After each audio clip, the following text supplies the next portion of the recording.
Rise and shine. It's Tuesday, May the 24th, and you're welcome to Sunrise Daily on Channels Television. I'm Kayode Okikulu.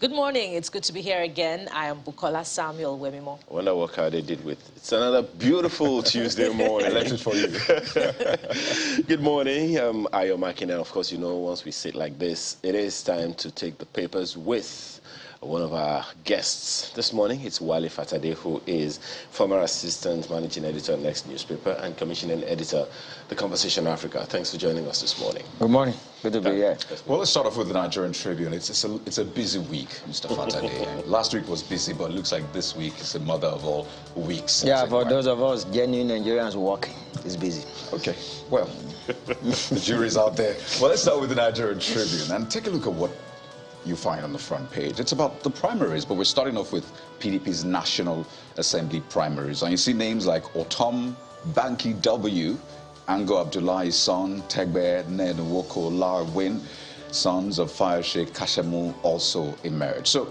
we're gradually building up in this whole process of primaries. And the first is, well, we've had the states as well, but this National Assembly primaries and the names being thrown up, especially for the PDP. I wonder what your thoughts are. Are you hopeful? Are you excited?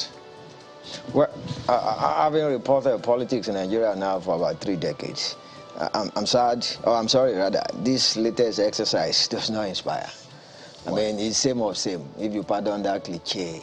And where someone like Banky W is exciting, not because I don't know him personally, but just raising a platform for his age, for his generation, for what the age group or the demographics.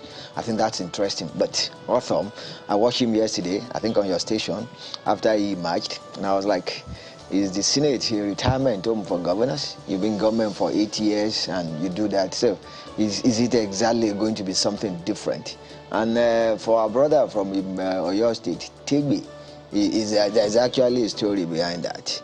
And that's the senatorial seat that the current Olubadan younger brother is representing now. Is it Oyo West or Oyo Central?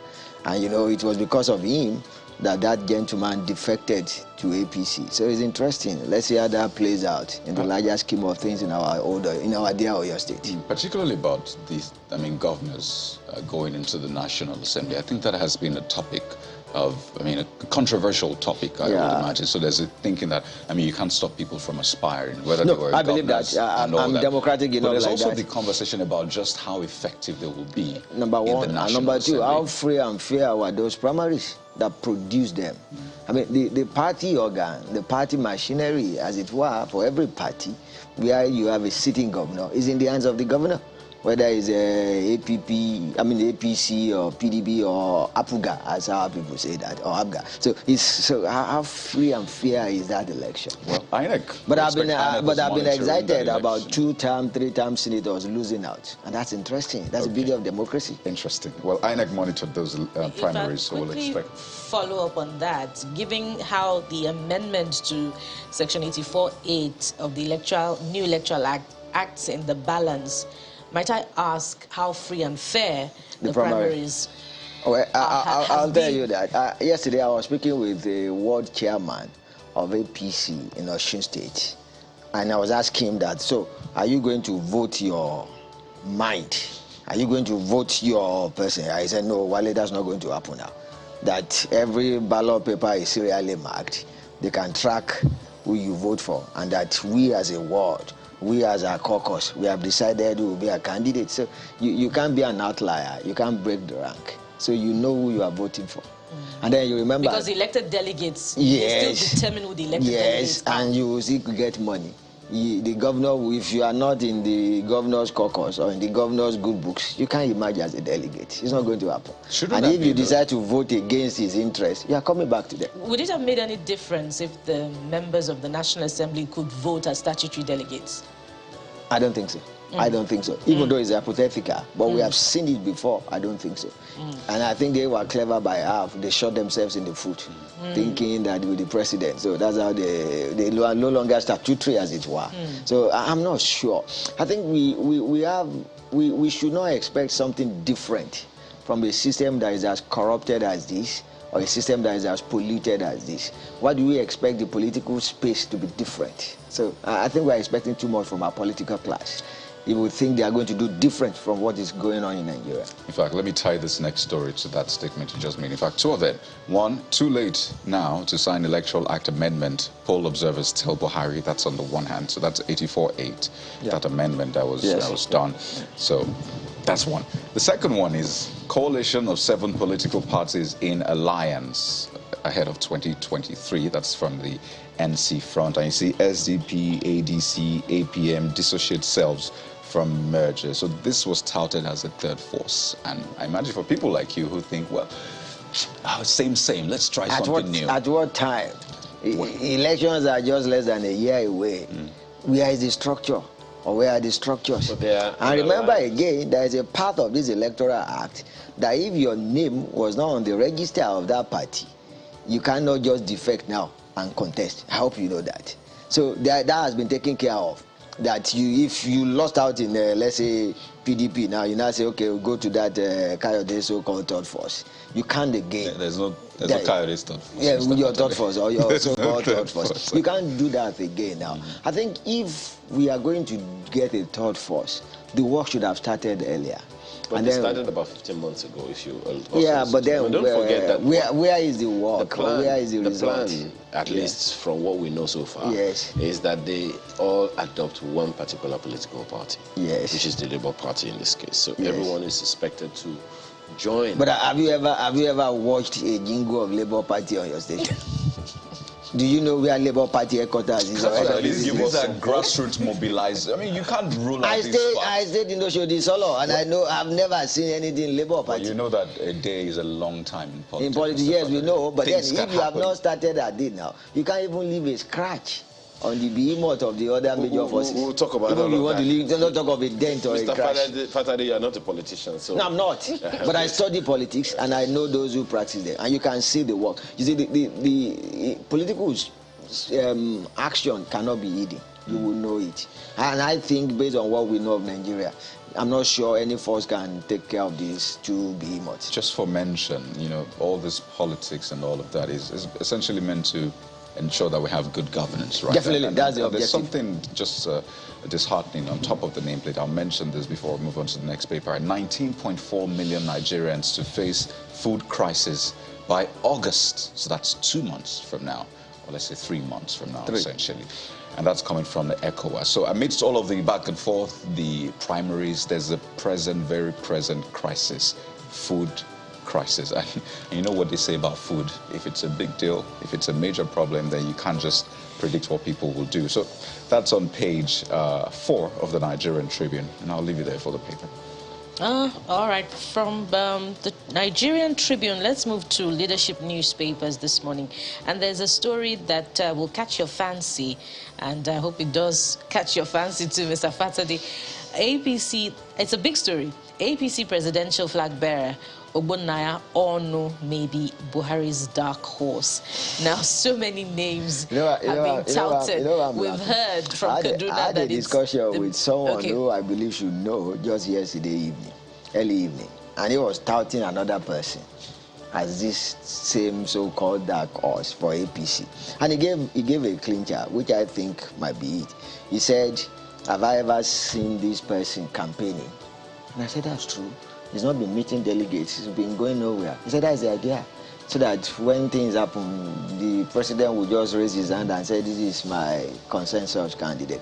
But I think in newsrooms now, stories should have been prepared now for consensus. I think that might be that's most likely going to happen in APC. Is that why you think they're delaying the screening?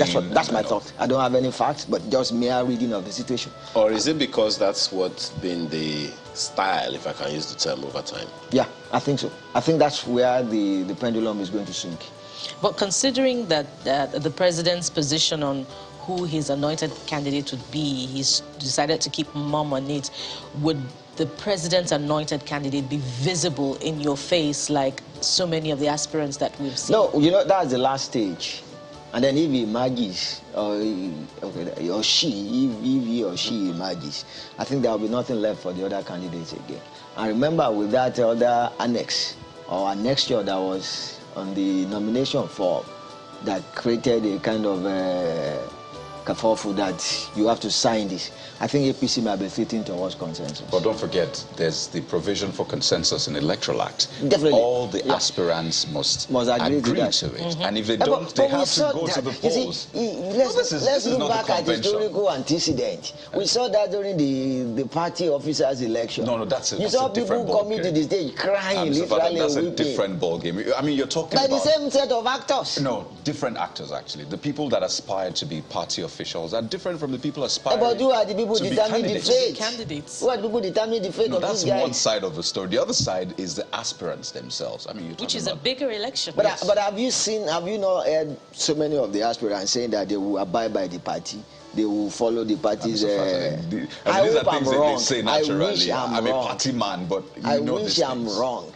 But I think our democracy is being weakened if everything is by consensus. Part of the beauty is seeing people losing the election. Part of the beauty is seeing people aspiring 4 or 5 years or about 3 election cycles before you get it. But I'm not sure we're going to get that with APC. But considering the names we're hearing, we're hearing former Minister of Transportation Amechi from Kaduna. We're hearing, we don't even know who's naming the former president's name, Goodluck Jonathan, and now Ogbonnaya Onu. Does it look to you like the APC is deciding to go down south?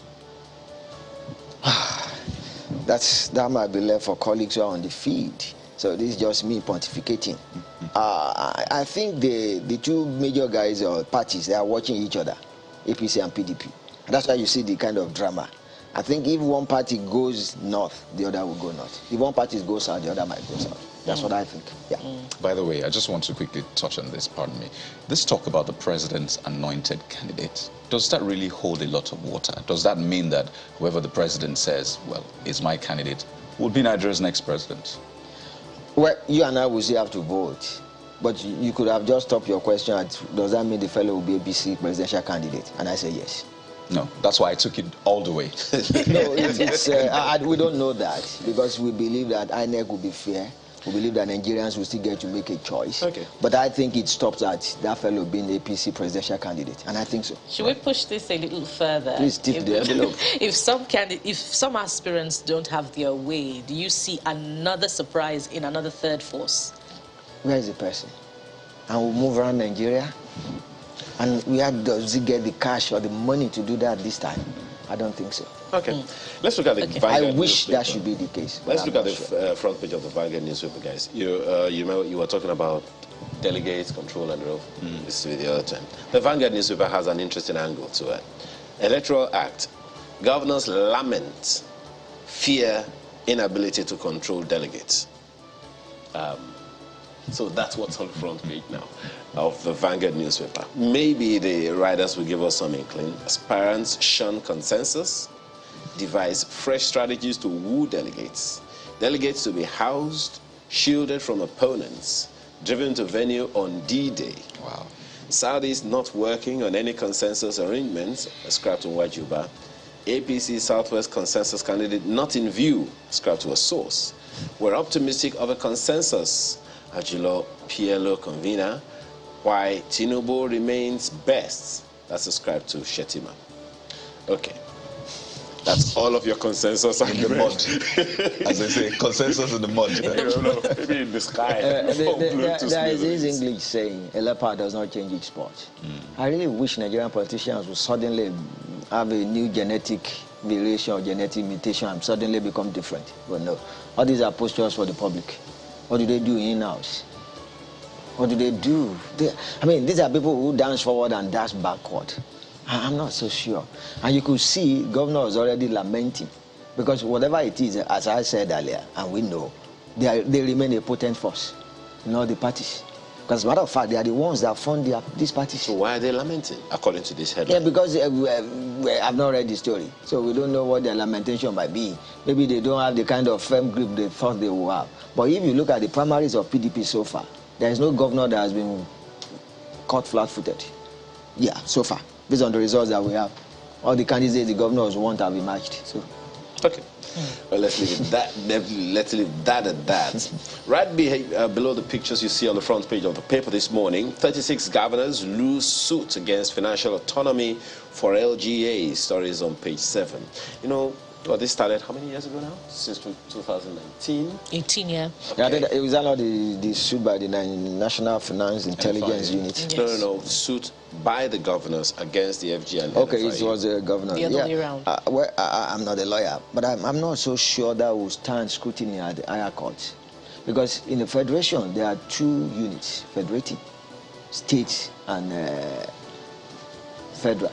But I think where the governors might run into an issue is because the local governments are actually part of the constitution. 774. 774. They are part of the constitution. So with that, I think the governors might lose eventually with that. But that's against the tenets of federalism. There are only two units. So it's up to each state. When you say there are only two units, why then do we have local governments in the constitution if there are only two units? No, you should have that. I mean, look at the U.S. for instance now. You have the counties government. So they are there. But it's left to the states to determine the number of counties that you want to have. That has nothing to do with, I mean, why would somebody, a senator from Kano, determine the number of local governments in my home state of Osun?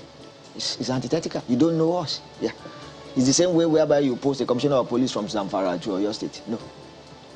The fact that the local governments are named in the constitution still makes us have two units in your own view. No, it's three now because they are already in the constitution, but that's an aberration. The true tenets of federalism states that the nation state, the national, and the federating unit, which is the state. Local government, you can't determine the number of local government a state should have. But because we get allocation every month, that's part of the issue. But do you know that the allocation goes to federal, state, and local government? That's what I'm saying. It's because of that part of the issue. Okay. Because if you look at Switzerland, you look at the United States, you look at Canada, you pay certain amount as royalty or taxes to the national government. Nobody tells you whether the bitumen, the oil, the coal, how do you spend that? Sounds like you're asking for a restructuring, but don't go there right now. Yeah, exactly. Absolutely. Let's not run out of ourselves because there's so much to dig out of that. Yeah, we'll get to that stage, definitely. Well, Mr. and Mrs., very quickly before we go to the next paper, Mrs. stands in front of Mr. seated with his newspaper open, says to Mr., "My hair is due for retouching. I'm supposed to visit the salon every week." And Mr. with his face on his paper says, "Is that what the doctor prescribed?" Valid question. That's well, don't forget there is a Mrs. here. I know. My wife too. Excuse me, Mr. knew this full well before he plunging ahead. Yeah. Okay, just like Mr. I'm focusing on my paper. The Guardian newspaper is next. No distractions, that's the doctor's prescription for me. And this is what you find right there on the front page of the Guardian 2023 presidency. APC to screen prune number of aspirants. Fahimi, only 5 aspirants are serious. Wajuba backs party on controversial letter of withdrawal. Ohaneze Ndigbo upbeat about Igbo producing next president. Let me just add this to it, Mr. Fatade. Now, well, lots of things have happened since that particular one. So the APC governors had a meeting overnight, literally, and they're meant to meet with the president. There was this conflicting, signal whether or not the screening will hold today. We had the national organizing secretary saying twice, saying it will hold today. Then we had the national publicity secretary saying, well, it's still been postponed. We don't know yet. But looks like the governors are meeting already. They've come out of that meeting and they're meant to now meet the president. So maybe again your consensus is out of that mud. Well, I hope I'm wrong. But just from we are watching political events in Nigeria, I'm watching the president, who you would have discovered that always all these cards close to his chest, a beautiful military tactician or strategist. I think APC is still tilting towards consensus. And remember, I see one aspirant already saying there's nothing wrong with it. Now, are you sure that the meeting between the president and the governor, I'm just saying this hypothetically, is just that, so guys, go and convince your people to stand down. This is where we are going.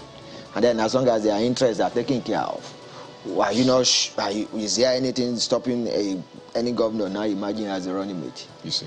But then how does the party now manage the which party? Consequences arising the as a party result? That have been corralled there would be a lot of disaffection. When Adamu emerged as the chairman, what happened? Those who said they will not sit down with somebody who emerged as national secretary, are they not moving together now? They're not just sitting down, they're moving They together. are moving together. Well, our correspondent, Dela Moyeni, who's actually keeping tabs at that venue, says that so the governors are expected to meet with the president, then afterwards the aspirants will then meet with the president. So it is the president's decision and their own resolution they will convey to the aspirants. Interesting. A couple of other stories right there. I mean, it's important that we're talking about this so Nigerians can pay because attention. we will now see that what we have is a charade. What we have is not really democratic at that level. Consensus is an electoral act. Yeah. In any case. So, I mean, whether or not it's a charade is another thing entirely. But let me just mention this one. No safe place for criminals to operate in Anambra, says Soludo. Anambra has been at the receiving end of some... Professor Soludo really has my sympathies. And I'm sure to his chagrin now, he would have discovered that appeasement does not work. Yeah. And I really feel for him. Because you could see the beautiful... I listened to his inaugural address or inauguration address. I followed his campaign, and I could see that he really wanted to work. But when there is insecurity, you can't do much. But is that to say that we're not talking to the right sets of people in Anambra State or in the Southwest to ensure that we get the kind of security that we should have? I think the problem has snowballed beyond what we all thought before. And some of the people have been shouting before that it will get to this stage. But I think we all pretended. It's huge. And I could not shake myself off that macabre show of beheading somebody, hanging the head, and putting a note there. That's sad. But my apologies, Bukola. There are those who are wondering exactly what the issue is. Is it insecurity? Is it economic? Is it political? I was thinking about that as I was coming here this morning, and I was thinking that if I'm actually protesting, then take the battle to those who think they are your enemies. Why must you use that to wound your own part of your bodies or part of your own people? And I still don't know that what exactly is the issue. How Nigeria, and that's the mistake we made when the Boko Haram stuff started. I do not think IPOB is just a Southeast problem any longer. I think it's all of us Nigerians to look critically into it. So it is hydra-headed, it's beyond the agitation for self-determination in the Southeast. And I've said here, not once, not twice, I love one Nigeria, but I believe that those who do not want to go with the rest of us, let them leave. So I don't have a problem with that. But I love the beauty of the country as it is. The south, the east, the north, the west. But you don't force people to stay with you. So if you are really agitating for that, it's why are we at this level? Okay. Well, that's the Guardian this morning. And from the Guardian, let's take a quick look at NewsDirect. It's pretty same story from the other papers. 36 governors lose suit to federal government on local government financial autonomy. NFIU to report all transactions on local government joint accounts to ICPC, EFCC. That's attributed to Tukur. Let's look at the top corner. APC primaries, anxiety in ruling party as NWC adjusts elections timetable again, approves state, local government areas delegates to vote. Perhaps another aspect of this story that we should look at is, the deadline for election primaries to be conducted given by INEC as against... I think it's this weekend. Yeah, as against APC's postponement. What are the implications of this? No, they will drag each other across the finish line. They will do that. Well, I think it's but you remember, they called twice or three times. And Festus Okoye and I think Mahmoud, the INEC chair, the two of them separately had to come out that there is no extension. So they know they are not getting extension. So June 3rd is June 3rd. Definitely. You could say that. The INEC has said that twice. Yeah. I guess we wait. Beg your pardon. New Telegraph has this one, New Telegraph on its front page. APC presidential screening, Adamu still consulting key stakeholders. I've never seen that when I was pontificating my own pontificate. You can see, what are you consulting for? Well, it's just to corral everybody into line. No, the writers give you a little inkling. Okay. To work out modalities of president's meeting with aspirants, governors, leadership of national assembly. Did you see again? Is there a meeting?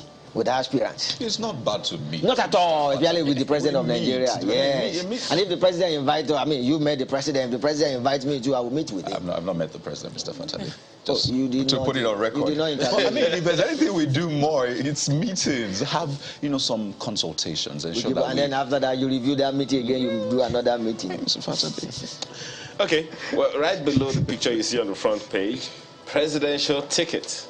PDP tilts towards northeast. Atiku, Bala Mohammed tipped. Obasanjo meets Wike, Makinde, autumn. Story is on and Donald Duke. Oh, well. Duke was at the meeting, yeah. Oh, really? Yeah, it was. Interesting.